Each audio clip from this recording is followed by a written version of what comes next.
नमस्कार. आज आपण पित्तदोष संतुलित करण्याबद्दल बोलणार आहोत, पण अगदी सोप्या घरगुती उपायांनी.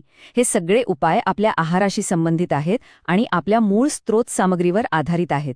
चला तर मग लगेच सुरुवात करूया. सुरुवातच करूया एका अगदी महत्त्वाच्या प्रश्नानं. शरीरातली आग शांत कशी करायची? आता हा प्रश्न जरी रूपकात्मक वाटत असला ना, तरी तो पित्तदोषाचे मूळ अगदी बरोबर पकडतो.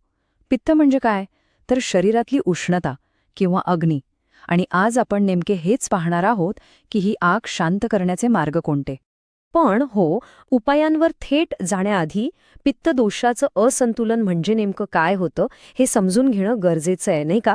आपल्या स्रोत सामग्रीमध्ये याची खूप सोपी व्याख्या दिली आहे. तर पित्तदोषाचं असंतुलन म्हणजे दुसरं तिसरं काही नाही, तर शरीरातल्या अग्नितत्वाचं प्रमाण वाढणं. आणि जेव्हा ही उष्णता गरजेपेक्षा जास्त वाढते ना, तेव्हा मग वेगवेगळ्या समस्या डोकं वर काढू लागतात. आणि म्हणूनच आपण आता पुढे जेवढे काही उपाय पाहणार आहोत त्या सगळ्यांच्या मागे एकच साधं सोपं तत्व आहे. शरीराला आतून थंडावा द्यायचा आणि हा जो वाढलेला अग्नी आहे त्याला शांत करायचं. म्हणजे आपलं सगळं लक्ष ह्याच एका गोष्टीवर असणार आहे. ठीक आहे, चला तर मग उपायांच्या पहिल्या प्रकाराकडे वळूया. आणि तो आहे थंडगार पेय. म्हणजे अशी पेय जी पित्तदोषाला शांत करायला मदत करतात. तर आपल्या स्त्रोत सामग्रीनुसार काही रस खूप फायदेशीर ठरतात. जसं की कोरफडीचा रस, व्हीटग्रास म्हणजे गव्हाच्या अंकुरांचा रस आणि दुधीचा रस. यांच्यासोबतच आवळ्याचा रससुद्धा शरीरातलं पित्त संतुलित ठेवायला खूप मदत करतो. इथे गुलकंदाचा उल्लेख तर आवर्जून करायला हवा. आपल्या स्त्रोतामध्ये एक वाक्य आहे की गुलकंदाचा कूलिंग इफेक्ट आहे, ज्यामुळे शरीरातील आग शांत होते. बघा, थेट आपल्या मूळ प्रश्नाचं उत्तर इथे मिळतंय. आणखी एक एकदम सोप्पा उपाय आहे बडीशेप आणि धण्याचं पाणी. करायचं काय तर रात्री झोपताना एका ग्लास पाण्यात एक एक चमचा बडीशेप आणि धणे भिजवून ठेवायचे आणि सकाळी उठल्या उठल्या ते पाणी पिऊन घ्यायचं. बस, इतकं सोपं आहे. आणि हो, या सगळ्याबरोबरच भरपूर पाणी पिणं हा तर सगळ्यात सोपा आणि महत्त्वाचा उपाय आहे.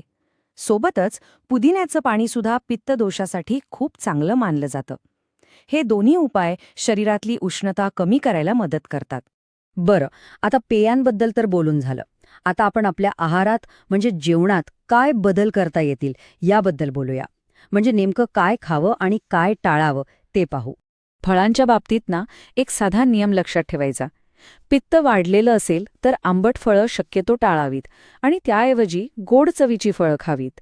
हा छोटासा बदलसुद्धा खूप मोठा फरक घडवून आणू शकतो. त्यानंतर आहारात तूप, लोणी आणि दुधाचा समावेश करणं खूप फायदेशीर ठरतं. आणि विशेषतः मनुके हे पित्तदोष शांत करण्यासाठी खूपच उत्तम मानले जातात.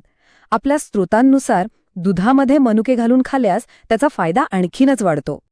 आता भाज्यांबद्दल बोलायचं झालं तर काकडी, शिमला मिरची, वेगवेगळी कडधान्य, पालेभाज्या, सोयाबीन आणि दुधी यांसारखे पदार्थ आहारात नक्की समाविष्ट करावेत. हे सगळे पदार्थ शरीराला थंडावा देतात. चला, तर मग आता आपण जे काही पाहिलं त्याचा एकदा थोडक्यात आढावा घेऊया आणि मग एका महत्त्वाच्या विचाराने या भागाचा शेवट करूया. तर थोडक्यात काय, पित्त संतुलित करायचं असेल तर थंडगार रस प्या, गोड फळं खा, आहारात तूप, लोणी, दुधाचा वापर करा, काकडी आणि पालेभाज्यांसारख्या थंड भाज्या खा आणि हो, भरपूर पाणी प्या आणि महत्त्वाचं म्हणजे आंबट फळं टाळा. ही एक छोटीशी यादी लक्षात ठेवली तरी पुरेसं आहे. आणि जाता जाता हा एक प्रश्न, आपल्या रोजच्या जेवणातले हे इतके छोटे छोटे बदल खरोखरच आपल्या आरोग्यामध्ये इतकं मोठं सकारात्मक परिवर्तन घडवू शकतात का, यावर विचार करायला नक्कीच हरकत नाही.